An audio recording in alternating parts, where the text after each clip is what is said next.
Hello, everybody. Welcome to Monday Night Live. My name's Derek Arden. I'm delighted to have the usual live guests on, and some of you watching this on YouTube and listening to this on the Negotiators podcast. 3 tips for you to start off with. My negotiation tip in my newsletter today is use funny money. What do I mean by funny money? I mean odd amounts. If you reduce your price or you put your price up, do it by an odd amount. It has the perception of reality. Number 2 is my memory tip.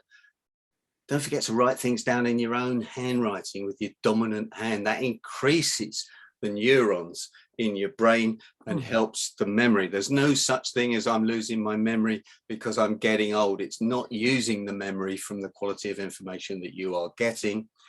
And the word of the week is sports washing, a word I hadn't heard up to 2 weeks ago, which is particularly Saudi Arabia coming in and buying up sports rights and paying people like Beckham and Lionel Messi huge amounts of money to be their ambassadors, their tourist ambassadors.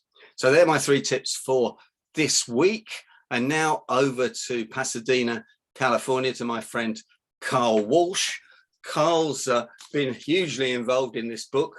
We Are Alpha Dogs. He's a good friend of Monday Night Live. He's lived in Bronsbury Park while he was acting on the West End stage, and has spent a lot of time in the UK. He's an Anglophile. Welcome, Carl. It's an absolute pleasure to have you with us today, and over to you, sir.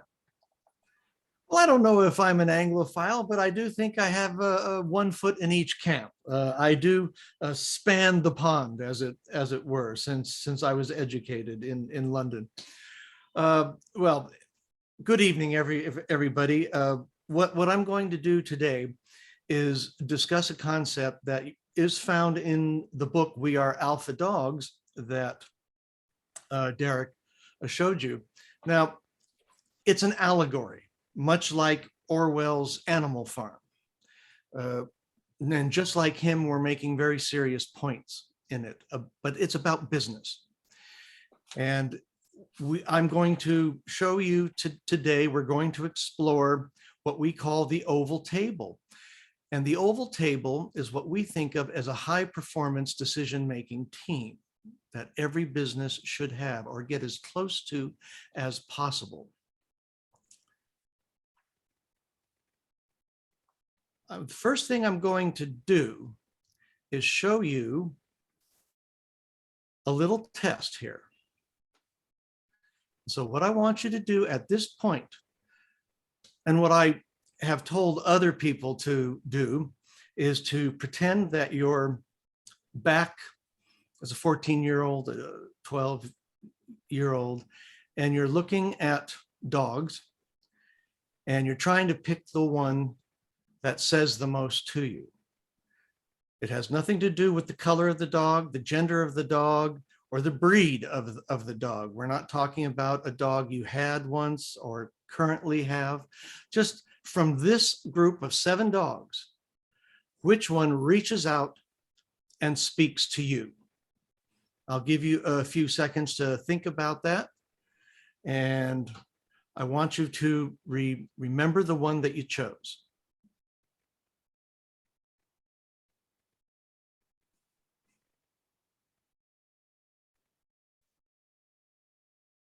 It is not uncommon for people to choose 2. About half of the people that we've administered this test to will choose 2 because both of them speak to them.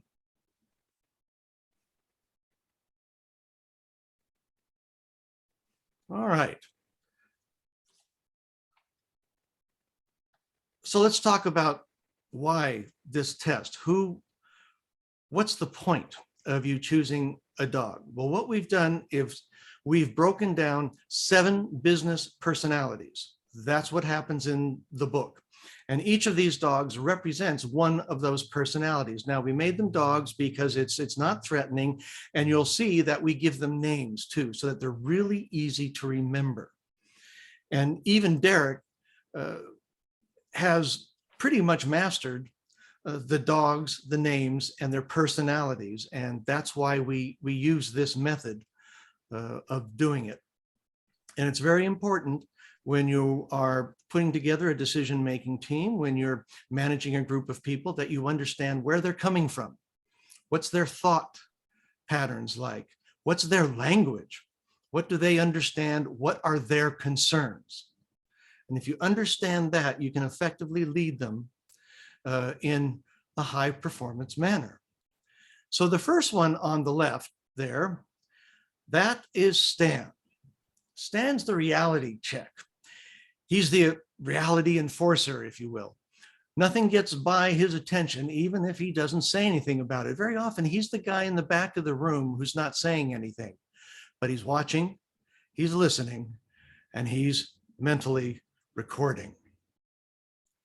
You can often find him in accounting. That's probably where you'll find him the most, but he's also in strategic planning and in measurement functions. He has a great institutional memory for what has been done before and the result. And he can put a plan together before you even finish describing it. It takes a lot of evidence to convince Stan that something is correct. He's a show me kind of guy. Next, we have Jack. Jack's the engineer. Jack is the get her done dog. Typically in production or production management, he knows how to get things done, but he's not involved so much in deciding what should be done. That's for the other dogs to figure out. But once they do, there isn't much he doesn't know how to do. He can make it happen. Now, if we come down, we see that he is driven by the pursuit of getting things done, and he knows what and how at all times. Next, we have Buster. Buster's the party animal. Buster is not only the life of the party, he is the party. And he likes to be the center of attention. In fact, he often insists on it. If he likes something, well, he thinks, well, you probably should also. He is not likely to help others unless it helps him. He is a transactional character. He always wants to be thought of as special. He lives in the land of yes, where the impossible is always possible because, well, he says so.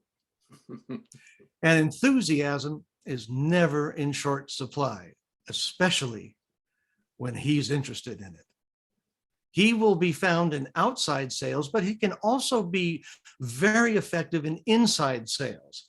If you need someone to carry an idea forward, Buster's your guy. Next, we come to Big Dog. Big Dog we like to think of as the keeper of the flame.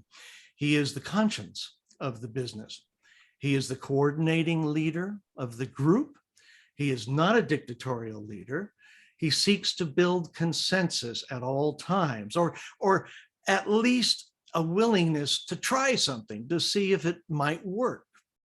He is pragmatic, sometimes to a fault, but he likes to say, when I know you, I can lead you.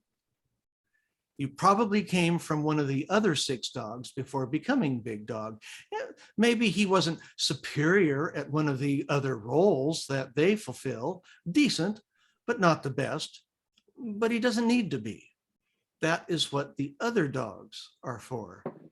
His experience tends to be wide, not necessarily deep. His value is in being able to understand what is going on around him. He understands what a dog says, even if the others don't.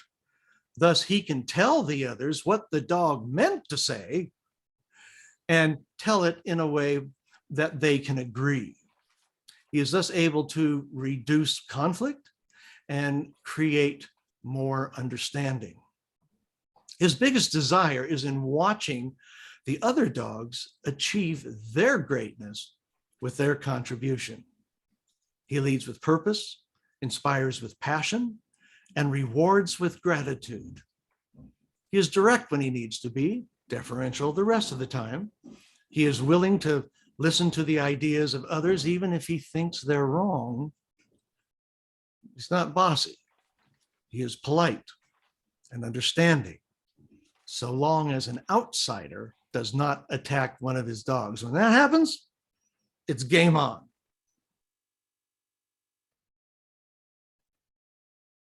Tracy. Tracy is the soul of the group.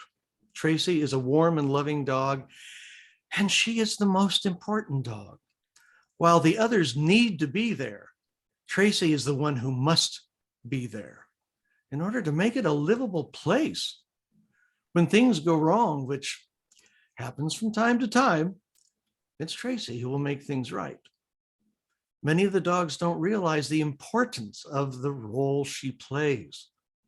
You see, she's driven by seeing the good in people, even if she has to overlook the bad. And her biggest desire is for others to appreciate her and what she does, which does not always happen. She can get overloaded with other people's problems, and she needs to be protected and not overrun. She's slow to anger, quick to help. She's sympathetic to all. She uses the power of suggestion and the private one-on-one to guide and never push. She can be a great mentor as well. Some of the professions that you may find Tracy in would be human resources, obviously, military, police, teachers, nurses, coaches, anything that helps other people. Now, Ranger. He's an interesting guy. Ranger, he's the contemplator in chief. He's driven by dreaming what could be regardless of what is actually possible. Think Steve Jobs. Okay, I want a phone with one button. Mr. Jobs, that is impossible. Make it possible. That's Ranger. He has no idea how to make these dreams come about. That's the job for others to handle. Also think Steve Jobs. If the dreams are to be done, they will not be done by him. He is never hindered by the facts or constraints of the moment, which would only hold him back. But on the ground, before the dream can become reality, he often has second thoughts. So he needs the consensus of the other dogs to back him up. Obviously, you can find him in product development, but also in corporate planning. And finally, we have Scotty. He's the worrier. He's the risk manager, or he'd like to be. He seeks risk first and always. Some of the risk he sees are clear and present, even if the others don't see them. Sometimes he imagines risk that is not there, or perhaps is not even possible. His constant focus on the negative can drive the other dogs nuts, especially Jack and Buster, who live in the land of yes. Scotty lives in the land of no. But his value is protecting us from things or mistakes we don't see. In other words, he keeps us from flying the plane into the ground. Exposure to anything that might be considered the unknown, that drives him crazy. He can't understand why others don't see the risks and are not as concerned as he is. You can find him in quality control. You can find him as a compliance officer in a financial or securities firm, or even as an attorney. Fortunately for the others, nothing gets overlooked by him and nothing gets by him. But that's also his problem. Too much concentration on the no. Derek would be ringing that bell until it broke. He operates from the position that controlling risk to a sustainable level makes survival possible, if we're lucky.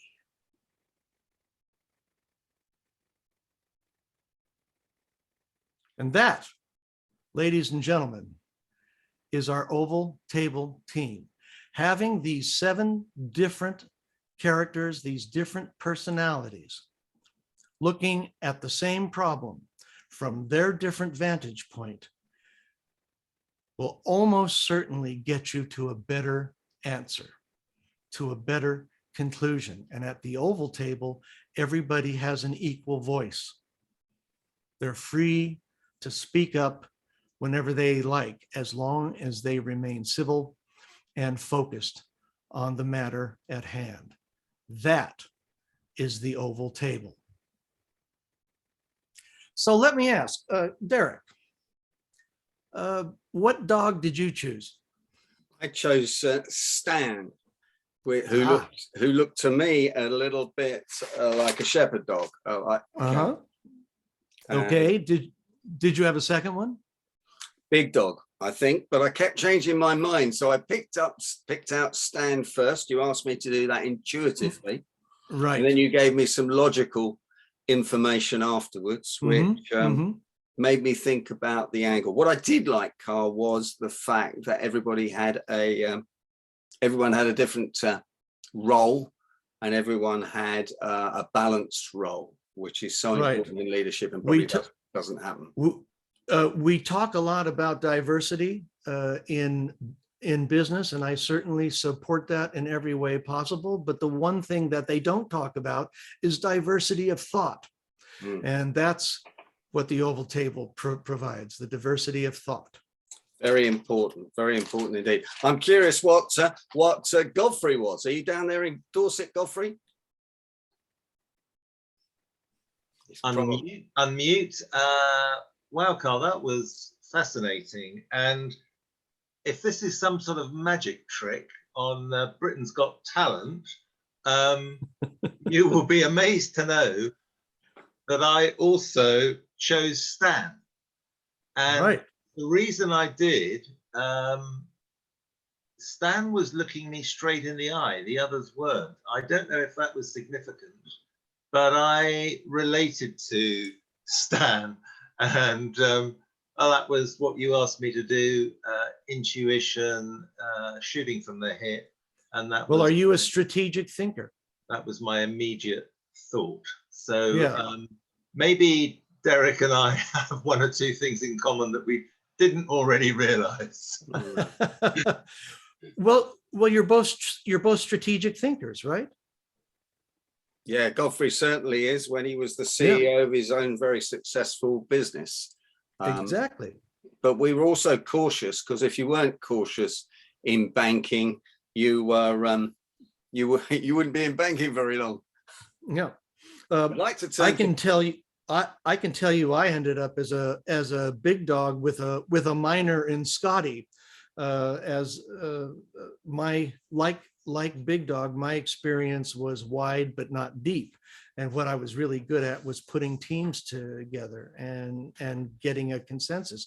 But I was always aware of the risks and always watching that. So the 2-dog formula can actually work. Sure. I'd like to go to the Turks and Caicos Islands now and go to a compliance expert, Paul Coleman. What were you, Paul? Okay, thanks, Derek, and thank you, Carl. Well, 2 questions really weren't there. One of which, what from that list, which really hit you and hit me, and said, okay, that I can relate to that visually, and I got the Buster, and I have to say, being the party animal, I said, well, why did I choose that? What made me look at him? He just really looked like, in my mind, sort of studious and the wise old man, and so in that regard, that's where I ended up. Now, in terms of what do I think I am, well, I could have written this for you. Really, I'm a Scotty. I'm a compliance person. I can also say that I look back now very, very quickly when Derek mentioned about banking as well. And I think when I was a corporate manager, I hardly lent a penny really, because I couldn't have the courage to think that it might, might succeed. It might succeed. I was always thinking, well, what's going to go wrong here? Well, we can't do that. And I guess in today's modern banking of sales, probably I got out at the right time, because I was never going to be very good at that. My most enjoyable time was in advances controller, where you sat in head office and you said, no, you haven't given us enough information. So anyway, Scotty, for me. That's a Scotty. Okay. Yep, that's a Scotty. Paul. That'll work. What about Alex, who spent his life being a CEO and now runs CEO groups? Well, I was attracted to the dog with the shades, but that was the what was it, Buster? Was it? I can't remember the name. Same as Paul, I think. Hang on, let's just put it on the. Yeah, Buster. Buster, yeah. Purely attracted to the dog because of the shades. I'm afraid, look cool, but I'm definitely not the party animal. But are you a salesperson? No. Can you sell an idea? I think most of us around the table here can sell ideas. Exactly. Yeah. Yeah. Well, so I would say you're probably not a pure Buster, but you have but you may have a little streak of Buster in you.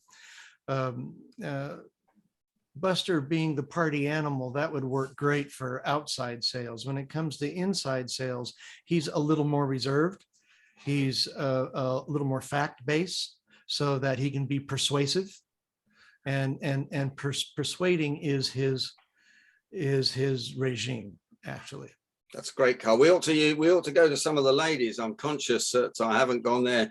Nancy Loates Taylor was a swap sales lady at one stage. If she couldn't persuade anyone, there'd be no hope for anybody. Nancy. Well, I chose Big Dog, believe it or not. Okay.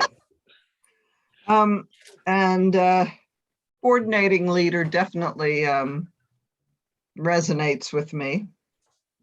Wide experience. Yes, what's the old saying, Derek? The jack of all trades and master of none. I sometimes feel like that. Yeah. Exactly. Mm-hmm. Yeah. And I like watching other dogs succeed. I do a lot of work in coaching people. So yes, very much so. Okay, thanks, Excellent. Nancy. What Very about good. Shelley? What about Shelley Bridgman? Because Shelley does a lot. Shelley's the real jack of all trades, and but an expert at lots of things. Shelley. Nadia, I missed the first couple of minutes. I thought Tracy looked quite stylish, so I was going to go for her, but I didn't really hear the profile. Oh, okay, all right. But I'm a bit like Nancy. I think I would, I was very happy when I was doing commission-only selling, and having to be sort of creative and thinking off my own bat, but I'm not sure which of those profiles I'd be. The warrior could have been me as well. But I can tell you, Shelley, that the post that you did about Ukraine, right, in LinkedIn, could have been written by Tracy, right. because you were looking at the human side, you were looking at the personal side, and that's what Tracy always does. Wow. I never thanked you for your comments on that, by the way, or at least It was formally. very. But yeah, I'd be very interested if you've got a link in looking them up afterwards, Carl, as I missed some of your speech. Certainly. What about Jill English? What have you got, Jill? Where is she? That was actually very interesting. And I also was late arriving, so I didn't take the instruction to pay careful attention. But so I have two things to say. One is my family have always had Scottish Terriers. So initially I looked at Scotty and thought that dog does not have proper whiskers. But I also think, but looking at what I'm doing at the moment, I'm a mongrel. I'm an out and out mongrel, because I'm currently working on a project with an organization, which is a huge organization, and they've got so many people involved in this project. And because I've worked in smaller organizations, and the last implementation I was involved in, there was me and 80% of the payroll manager, and between us we did everything. And I'm probably the only one there who's got a decent overview of what we need to do, and quite a lot of specialisms in quite a lot of areas. So I didn't really relate particularly to any of them. You're sort of just describing a big dog. He had no resonance with you at all. Yeah, but there's bits that I do where I've got quite a lot of expertise.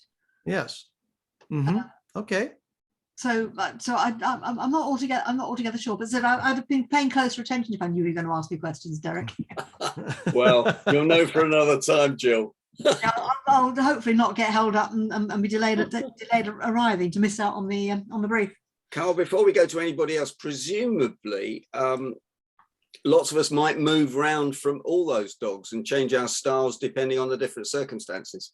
Of course. Of course. Hey, there's a little bit of every dog in all of us. There is.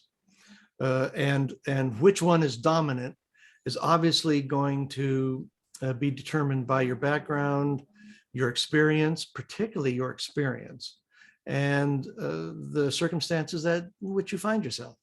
Sure. Well, I think we'll go to Christine Vine, then I'm dying to know what Will Kintish is after that.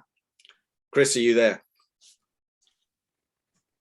Yes. I'm not really particularly into dogs, and I wasn't able to sort of discern their characteristics just from the pictures. But I kind of went with the collie dog. That was the first one. I can't remember its name. Mainly because I come from Cumbria, and they're sheepdogs, and they're sort of kind of working dogs. Yeah, that would be Stan. So they're sort of fairly sort of grounded and down to earth, and they resolve things. You know, they get sheep to go their way. Yeah, and you are a solicitor, Chris, as well, aren't you? So let's be fair about this. Grounded and down to earth. That is perfect for Stan. He's, you know, he needs to be convinced. He doesn't fly off into fancies. Yeah. Well, I do my best with John, as you know, Derek. Well, marrying a chief constable, you probably have to do your best, don't you? Come on, Kintish, what are you? Carl, due to an IT implosion, I also missed the first minute or two. But when you talked about the guy or the person who likes to be the center of attention, who's that one? What's the name of that dog? About the third one in, I think. That's Buster. Yeah, that's me to a T, I'm afraid. I've got to work very hard at being some of the others, but yeah, I'm Buster, I'm afraid. Well, don't say afraid. Every single one of these dogs are essential to the proper running of a business, and I'm going to go through that in a minute. Okay, one last one, or we'll bring. Anyone's got any more questions? Put them in the chat box. I've got to ask John Baker, who teaches everybody, teaches introverts to be extroverts, or the other way around. I always get confused because when I meet John Baker, we have too many beers usually. I think like Carl just said, I don't think it's right to tell an introvert to become an extrovert, because everyone, all these different skills have their own special things. The one that caught my ear the most was, I think it was Stan, which was the point when you were saying the one that listens, if I got this right, the one that listens at the back of the meeting rather than concentrates on what's going on, rather than always jumping out there and adding their own points. So if that was Stan, that was me. Yeah, very often that's the person you need to take aside and talk to and get the information in there. They're probably dying to get it out, but they're afraid to do so. And you have to invite them in. Absolutely. To share. Yeah.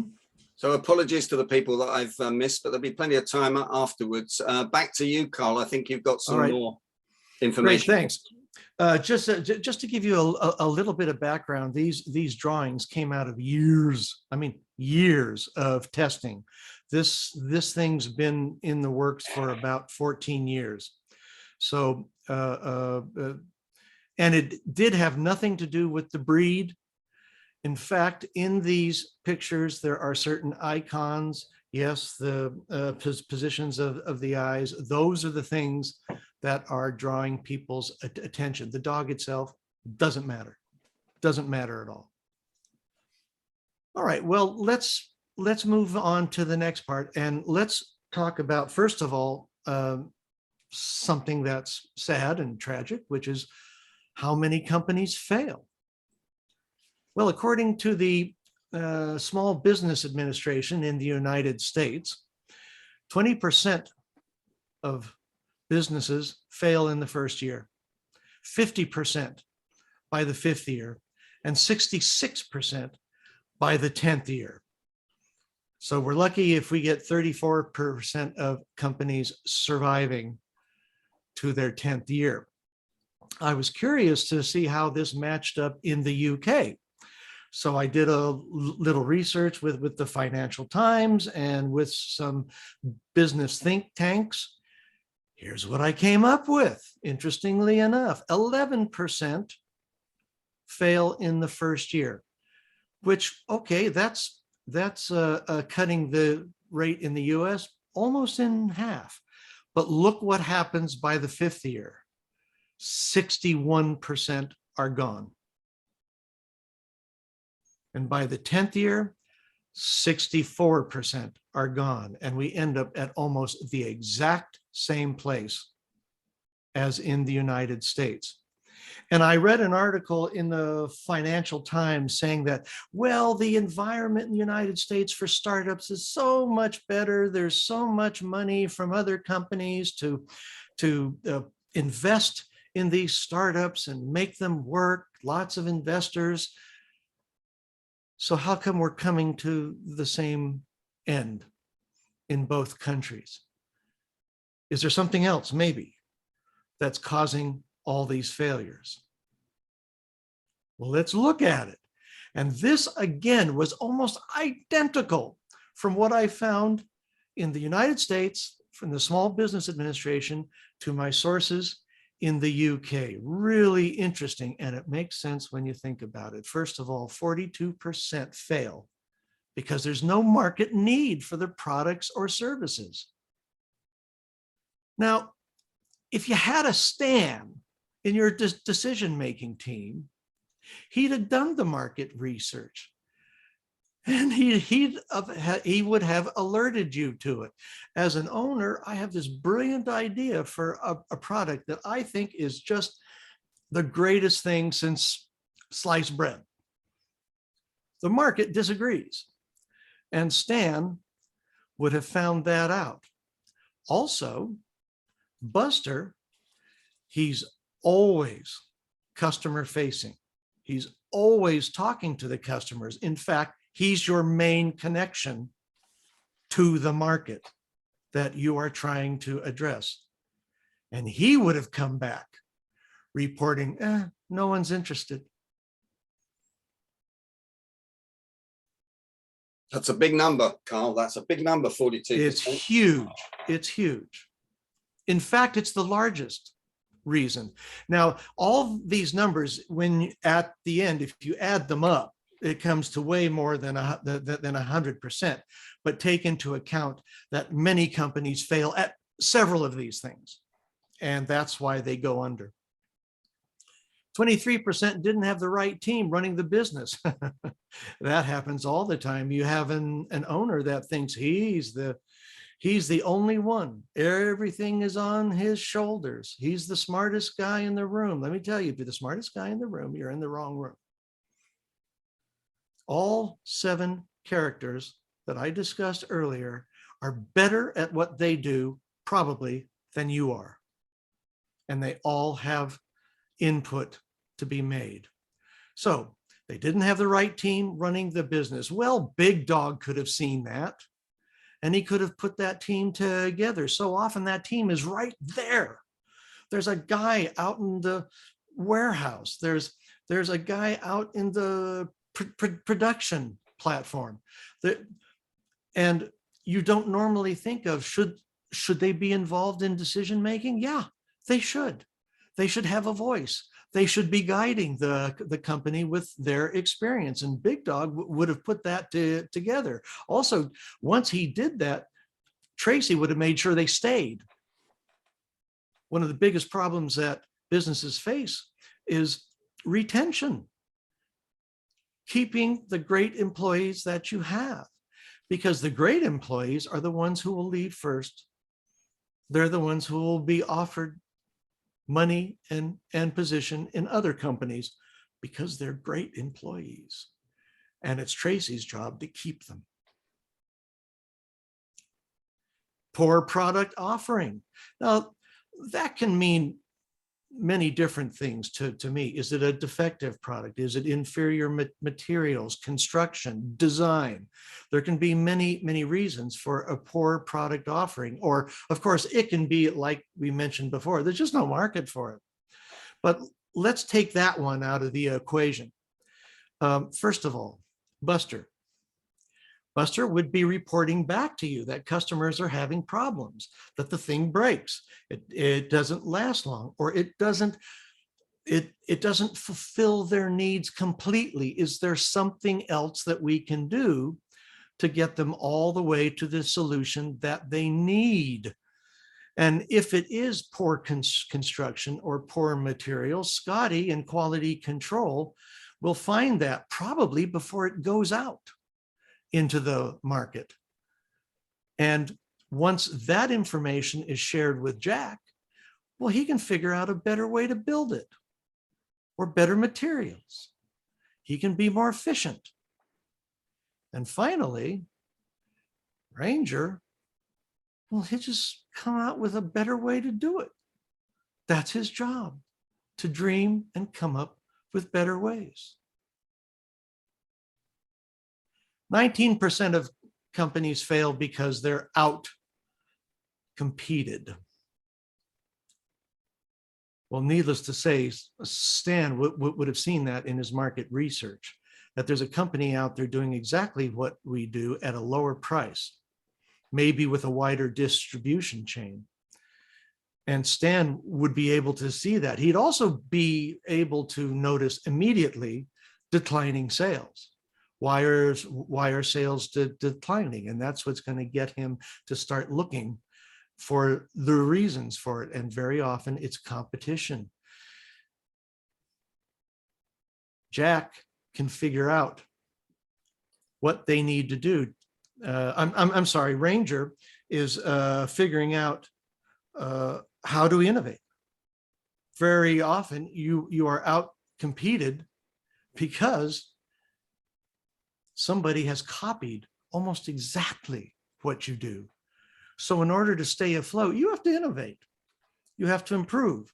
You have to give the customer a reason to choose you over the other one. And if you do it right, they'll pay the premium price. They will.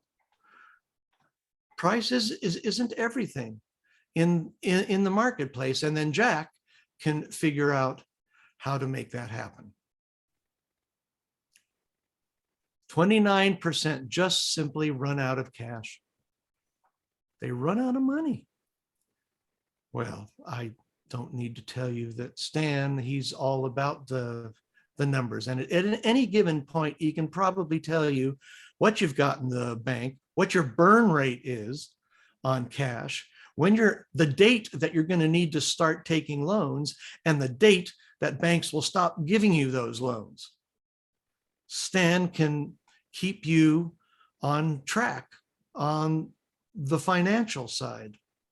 I might add in there, Scotty can contribute a certain amount on that as well. Jack, maybe what you need to do is find a better, cheaper, more efficient way to produce the item. And Buster, well, he's seeing declining sales. He's not bringing as much bacon home as he used to, and he's going to bring that to the attention, because that's very near and dear to him. And he's going to bring that to the attention of the team. 14% failed because they ignored their customers. Can you believe that? They ignore their customers. Buster can never ignore the customers. That's who he lives with.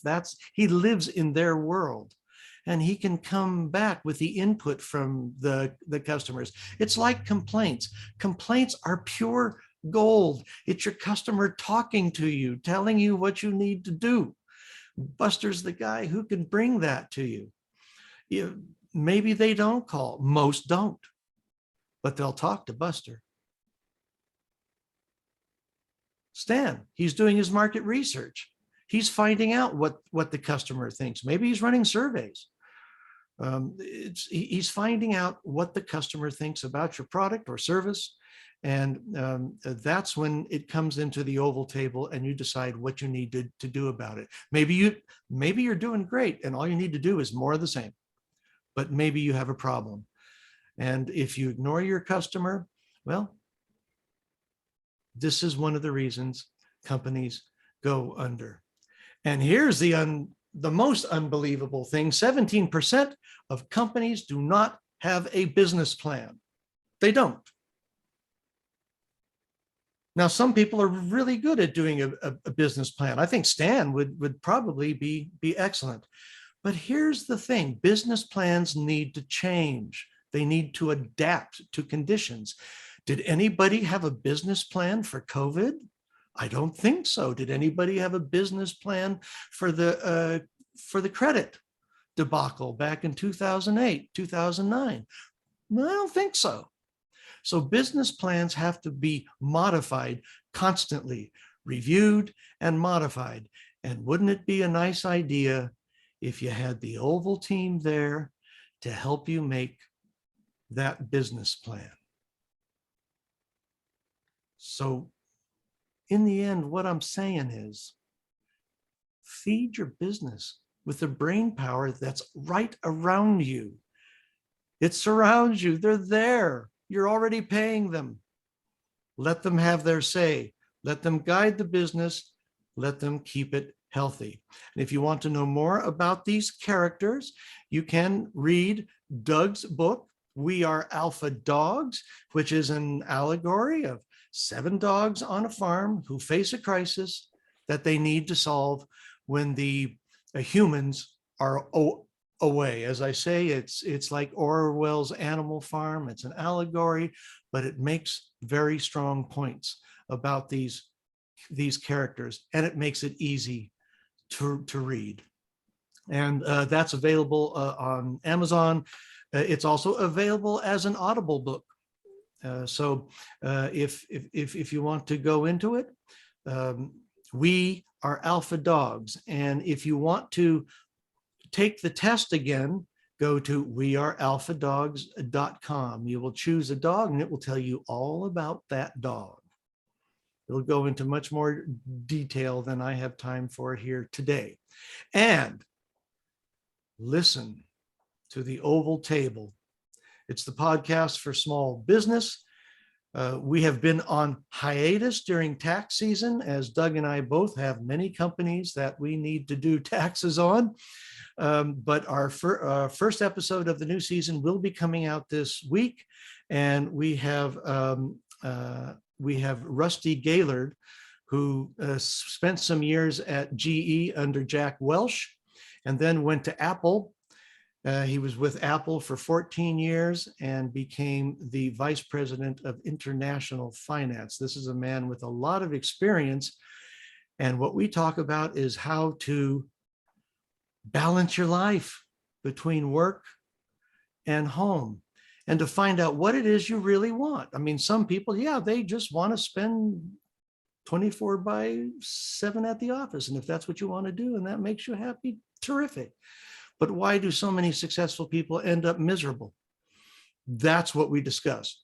And I think you'll find that an interesting discussion. It'll be out this week.